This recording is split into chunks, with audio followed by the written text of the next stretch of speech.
नमस्ते। नेपाल विद्युत प्राधिकरणको तयारी कक्षामा तपाईहरुलाई स्वागत छ। आजको क्लास हाम्रो फर्स्ट पेपरको खण्ड ख को unit 2 electricity development in Nepal सम्बन्धी रहनेछ। यसको अङ्कभार भनेको 2टा प्रश्न र 5-5 मार्क्सको भनेपछि 10 मार्क्सको आउनेछ। म Neeraj Kanel, history of power development in Nepal. अब नेपालमा पावर विद्युत विकासको इतिहास कस्तो छ यसको बारेमा छलफल गरौँ।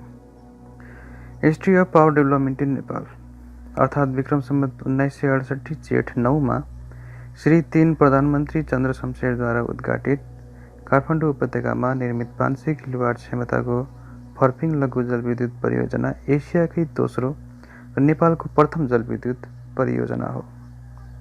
यो सेन्टेन्समा अब हामीले यिनमा 3-4वटा कुरामा के राख्नुपर्छ भने सबैभन्दा पहिला हामीलाई मिति याद राख्नुपर्छ कि 1968 जेठ 9 मा के भएको थियो।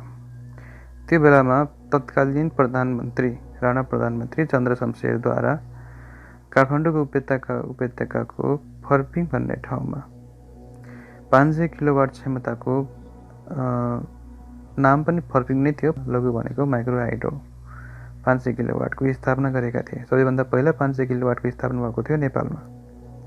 नेपालको प्रथम जलविद्युत परियोजना पनि हो यो। नेपालको प्रथम जलविद्युत परियोजना पनि भयो। प्रथम भनेपछि प्रथम जलविद्युत परियोजना र एसियाको दोस्रो भयो। त्यसपछि अब अर्को फ्याक्ट के छ त 500 किलोवाटको रहेको छ। 500 किलोवाट क्षमताको रहेको छ। अर्को सेन्टेन्समा यस केन्द्रबाट उत्पादित विद्युत वितरण सुव्यवस्था गर्ने एउटा अड्डाको महसुस गरियो। अब यसमा एउटा अड्डाको महसुस गरियो। अड्डा भनेपछि त्यसलाई हेरविचार गर्ने ठाउँ, हेरविचार गर्ने एउटा अफिसको महसुस गरियो। अड्डा भनेको अफिस त्यो बेलामा, र त्यो अफिसको के नाम राख्यो? बिजुली अड्डा राख्यो, इलेक्ट्रिसिटी अफिस राख्यो। अब यो अड्डाको स्थापना त्यो बेलामा भएको थियो। सँगसँगै दुईटै सँगसँगै स्थापना भएको थियो र त्यो उत्पादित बिजुलीलाई श्री चन्द्रज्योति प्रकाश भन्ने गरिन्थ्यो। त्यो नाम राखियो। हाल यहाँ ऊर्जा सङ्ग्रहालय स्थापना गरिएको छ। ऊर्जा सङ्ग्रहालय स्थापना, सङ्ग्रहालय भनेको म्युजियम छ। अब सर्वप्रथम विद्युत उत्पादन अमेरिकामा सन् 1882 मा भएको थियो।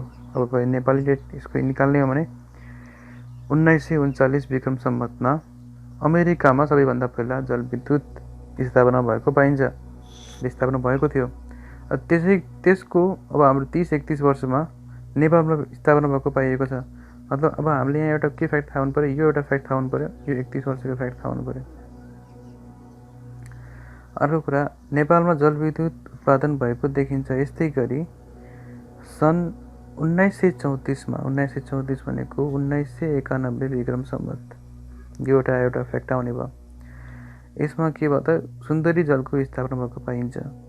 सुरुमा 500 किलोवाटको स्थापना भयो। अब त्यसपछि 600 किलोवाटको स्थापना सुन्दरी जलमा भयो। सुन्दरी जल जलविद्युत आयोजना भनेर भनियो। कति छ त्यसको क्षमता? 600 किलोवाटको थियो यसको जलविद्युत परियोजनाको क्षमता। त्यसपछि यो पनि ऐतिहासिक जलविद्युत परियोजना हो। विक्रम सम्वत 2019 भाद्र 1 गते, अब यो 2019 सालमा आयौँ हामी। 2019 साल भाद्र 1 गते बिजुली अड्डाको नाम परिवर्तन गरी विद्युत कर्पोरेसन गरियो। अब बिजुली अड्डा जुन थियो हाम्रो 1968 मा स्थापना भएको बिजुली अड्डा, यसको नाम परिवर्तन गरी विद्युत कर्पोरेसन राखिएको थियो 2019 सालमा। भनेपछि हामीलाई 1968 को एउटा फ्याक्ट थाहा हुनु पर्यो, 500 किलोवाट थाहा हुनु पर्यो, एसियाको दोस्रो प्रथम जलविद्युत आयोजना थाहा हुनु पर्यो, नाम बिजुली अड्डा थियो, चन्द्रज्योति प्रकाश पनि भन्ने गरिन्थ्यो। त्यसपछि आउनु पर्यो हाम्रो 1939 विक्रम सम्वत भनेको 1882 एडीमा के भएको थियो? विश्वकै पहिलो जलविद्युत स्थापना भएको अमेरिकामा। त्यसको के 31 वर्षपछिको यो एउटा फ्याक्ट छ। त्यस्तै गरी 1934 मा सुन्दरी जल स्थापना भएको फ्याक्ट छ। भाद्र 1 गते बिजुली अड्डाको नाम परिवर्तन गरी विद्युत कर्पोरेसन राखियो। 1 2 3 4 5 6 7 8 9 8औँवटा फ्याक्टहरू हामीले यसमा देख्न सक्छौँ। ठिक छ। अब यसपछि हामी प्राधिकरणको विक्रम सम्वत 2042 भाद्र 1 गते, अब 42 साल भाद्र 1 गते के भएको थियो त? त्यो बेलामा नेपाल विद्युत प्राधिकरणको स्थापना भएको थियो। नेपाल विद्युत प्राधिकरणको स्थापनामा हामी 19 सालदेखि सिधै 42 सालमा आएका छौँ र 42 साल भाद्र 1 गते स्थापना भएको पाइन्छ। र अङ्ग्रेजी डेटमा भन्ने हो भने 1985 अगस्त 16 एडी। अनि यो समयमा विद्युत प्राधिकरण ऐन 2041 ऐन पनि आएको थियो। यो डेट थाहा हुनु पऱ्यो, यो डेट थाहा हुनु पऱ्यो, ठिक छ। अब यो दुईवटा कुराहरू हाम्रो यो र यो अनुदान गरेको दुईवटा थाहा हुनु पऱ्यो। अनि त्यसपछि यो ऊर्जा जलस्रोत र सिँचाइ मन्त्रालय अन्तर्गत पर्दछ। कुन मन्त्रालय अन्तर्गत पर्दछ? ऊर्जा जलस्रोत तथा सिँचाइ मन्त्रालय। यो ऐनमै लेखिएको छ कुन मन्त्रालय अन्तर्गत पर्छ भनेर। त्यो ऐन पनि हामी पढौँला, च्याप्टर 1 मा छ, युनिट 1 मा। यो युनिट 2 हो। नेपाल विद्युत प्राधिकरण नेपाल सरकारको जनउपयोगी संस्थान हो। अब यो कुन संस्थान अन्तर्गत पर्दछ त? जनउपयोगी संस्थान हो। संस्थान धेरै छन्, जनउपयोगी संस्थान हुन सक्छन्, औद्योगिक संस्थान हुन सक्छन्। यावत धेरै संस्थान छन्, 38 छन् जस्तो लाग्छ। विद्युत उत्पादन प्रसारण र वितरण गर्ने यसको मुख्य उद्देश्य रहेको छ। अब विद्युत उत्पादन प्रसारण वितरणलाई अङ्ग्रेजीमा के भनेर पढेको थियो? Generation, transmission and distribution. यसको प्रमुख कार्यालय काठमाडौँमा रहेको छ। यसको मुख्य अङ्ग सञ्चालक समिति नै यसको प्रमुख अङ्ग हो। सञ्चालक समिति हेरौँ, सञ्चालक समिति यसको प्रमुख अङ्ग हो। विद्युत ऊर्जाको एक महत्त्वपूर्ण स्रोत हो। बत्ती बाल्नेदेखि लिएर ठुला उद्योग धन्दासम्म चलाउनको लागि विद्युतीय ऊर्जा प्रयोगमा आउने गर्छ। धेरै फ्लेक्सिबल ऊर्जा हुने हुनाले विद्युतमै परिवर्तन गरी हामीले अरू ऊर्जामा कन्भर्ट गर्न सजिलो हुने हुनाले विद्युतीय ऊर्जा सबैभन्दा महत्त्वपूर्ण ऊर्जाको रूपमा मान्ने गरिन्छ यो संसारमा। भने यो प्याराग्राफमा हामीले 42 साल भाद्र 1 गतेको थाहा हुनु पऱ्यो। अगस्त 16, 1985 को पनि याद राख्नु पऱ्यो। एडिबिएसटी थाहा हुनुपर्छ विद्युत प्राधिकरणको तयारी गर्दाखेरि त। अब विद्युत प्राधिकरण ऐन 2041 को पनि थाहा हुनु पऱ्यो। 2041 सालमा पनि विद्युत प्राधिकरण ऐनको स्थापना भएको हो भनेर। ऊर्जा जलस्रोत तथा सिँचाइ मन्त्रालय कुन मन्त्रालय अन्तर्गत पर्दछ? जनउपयोगी संस्थान हो। भनेपछि यो मैले अन्डरलाइन गरेको रेड कलरको जुन अन्डरलाइन छ, यो अन्डरलाइन अनुसार नै हामीले सम्झनामा राखिराख्नुपर्ने हुन्छ। विक्रम सम्वत 2042 भाद्र 1 मा नेपाल विद्युत कर्पोरेसनलाई नेपाल विद्युत प्राधिकरणमा परिवर्तन गरिएको हो। अब 2042 भाद्र 1 मा यो विद्युत प्राधिकरण स्थापना यत्तिकै नयाँ नौलो रूपमा भएको छ। 1968 मा विद्युतीय अड्डा थियो, त्यसपछि के भएको थियो? विद्युत कर्पोरेसन भएको थियो। विद्युत कर्पोरेसन पछि के भयो? नेपाल विद्युत प्राधिकरण भएको थियो। भने चाहिँ यस्तो जुन स्टेप बाई स्टेप हाम्रो यो विकासक्रम देख्न सकिन्छ। विक्रम सम्वत 2049 मा यस संस्थालाई आत्मनिर्भर बनाउनको लागि निजी क्षेत्रको पनि लगानी प्रवर्धन गर्ने उद्देश्यले नै विद्युत ऐन 2049 स्थापना भएको थियो। विद्युत ऐन 2049 र जलस्रोत नीति 2049 कार्यान्वयनमा ल्याइएको थियो। यो प्याराग्राफमा हाम्रो अलिकति नयाँ कुराहरू आएको छ कि 2042 र 2049 दुईवटा डेट आएको छ, 49 र 42। 42 मा के भएको थियो? 42 भाद्र 1 गते विद्युत कर्पोरेसनलाई विद्युत प्राधिकरण परिकन्भर्ट गरियो, तर त्यहाँ एउटा ऐन लागू भएको थियो। त्यो थियो नेपाल विद्युत प्राधिकरण ऐन 2041। अब नेपाल विद्युत प्राधिकरण ऐन 2041 हुँदाहुँदै पनि 2049 सालमा 2049 PS-मा आत्मनिर्भर बनाउनको लागि, संस्थालाई आत्मनिर्भर इन्डिपेन्डेन्ट गर्नको लागि निजी क्षेत्रको पनि लगानी प्रवर्धन गर्ने उद्देश्यले विद्युत ऐन ल्याइएको थियो। किनकि निजी कम्पनीहरूले पनि विद्युतमा लगानी गर्न पाउन् भन्ने उद्देश्यले विद्युत ऐन 2049 र जलस्रोत नीति 2049 ल्याइएको थियो, कार्यान्वयनमा ल्याइएको थियो। विद्युत उत्पादनको लाइसेन्स विद्युत प्राधिकरणलाई मात्र दिने प्रथाको अन्त्य गरी निजी क्षेत्रलाई पनि लाइसेन्स प्रदान गरियो। अब यो कुरा चाहिँ हाम्रो केमा छ त? विद्युत ऐन र जलस्रोत नीतिभित्र छ। जलस्रोत नीतिमा छ यो कि लाइसेन्स कसलाई प्रदान गर्ने भनेर लाइसेन्सको कुरा यसमा उल्लेख गरिएको छ। हामी यो ऐनमा पढ्नेछौँ। विद्युत क्षेत्रको विकास गर्न विक्रम सम्वत 2050 श्रावण 1 गते विद्युत विकास केन्द्रको स्थापना गरियो। अब 49 मा त यो भयो। 50 सालमा के भएको थियो? विद्युत विकास केन्द्र EDC को स्थापना गरियो। EDC धेरै ठाउँमा सुन्ने गरिन्छ। EDC को स्थापना कहिले भएको थियो? अब भाद्र 1 गतेको टाइममा हाम्रो विद्युत प्राधिकरण स्थापना भएको पाइन्छ। 42 सालको भाद्र 1 गते। अनि श्रावण 1 गते 2050 सालको श्रावण 1 गते विद्युत विकास केन्द्रको स्थापना भएको पाइन्छ। यो सिम्पल कुरा याद गर्नु पर्यो। अब यसलाई 2056 माघ 12 सालको माघ 12 नाम परिवर्तन गरी विद्युत विकास विभाग राखिएको थियो। विद्युत विकास विभाग भनिन्छ आजभोलि। यसलाई EDC नाम त भेटिँदैन, तर विद्युत विकास विभाग भनिन्छ। अब विद्युत विकास केन्द्र थियो, छुट्टै डिपार्टमेन्ट थियो। विद्युत विकास विभाग भनेको विद्युत प्राधिकरणभित्र आएर गाँसियो। 2056 साल माघ 12 गते। भने यहाँ डेट छ, प्रत्येक डेट हामीले युज गर्दै गयो भने यो इतिहास कम्प्लिट हुन्छ। विद्युत विकास विभागले ऊर्जा मन्त्रालयले तर्जुमा गरेको ऊर्जा सम्बन्धी नीतिको कार्यान्वयन गर्न मद्दत गर्दछ। विद्युत विकास विभागले के गर्छ? ऊर्जा मन्त्रालयले तर्जुमा गरेको। अब ऊर्जा मन्त्रालयले के गर्छ? प्लानिङ गर्छ।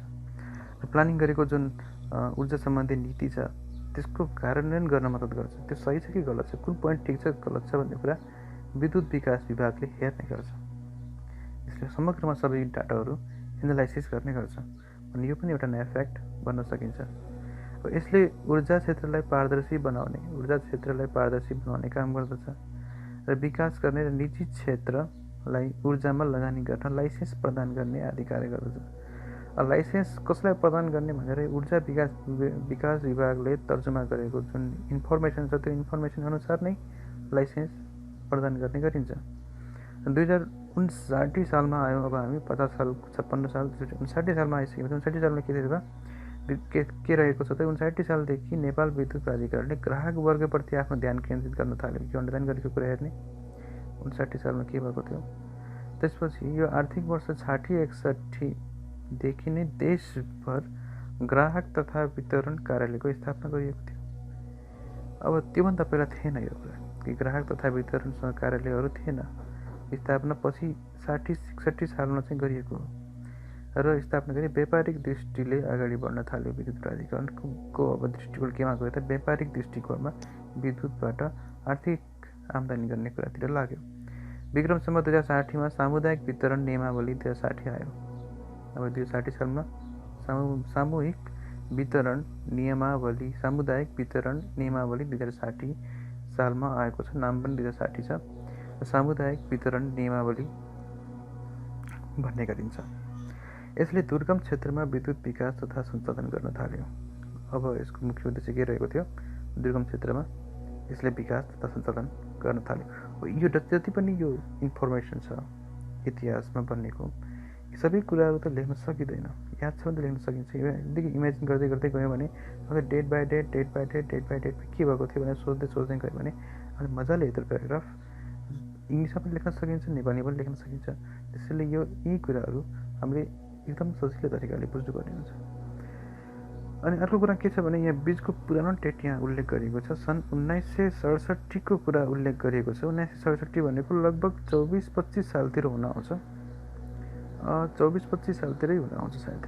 त्यो बेलामा डाक्टर हरिमान श्रेष्ठले नेपालको जलविद्युत क्षमताको बारेमा PhD थेसिस निकाल्नु भएको थियो र उनले भनेअनुसार सैद्धान्तिक रूपमा थियोरिटिकल रूपमा 83,000 मेगावाट उत्पादन गर्न सकिन्छ अरे।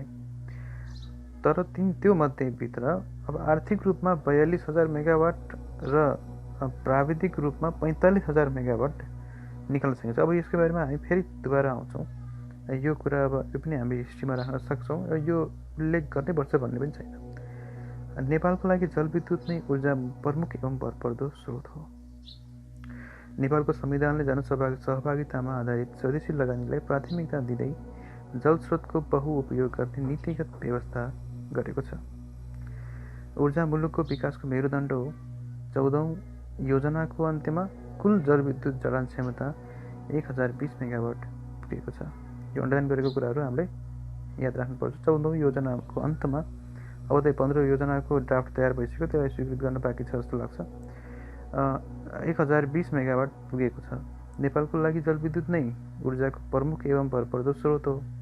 नेपालको संविधानले जनसहभागितामा आधारित स्वदेशी लगानीलाई प्राथमिकता दिँदै जलस्रोतको बहुउपयोग गर्ने नीतिगत व्यवस्था गरेको छ।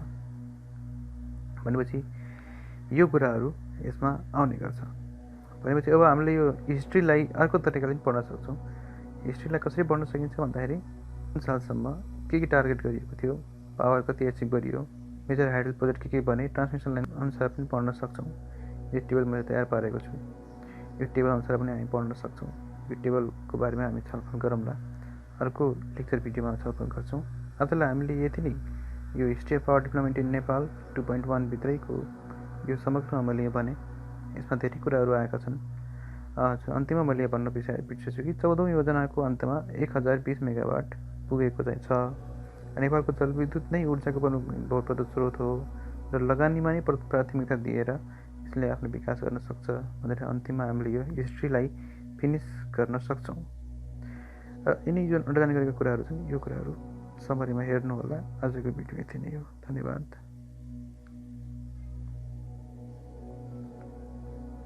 धन्यवाद।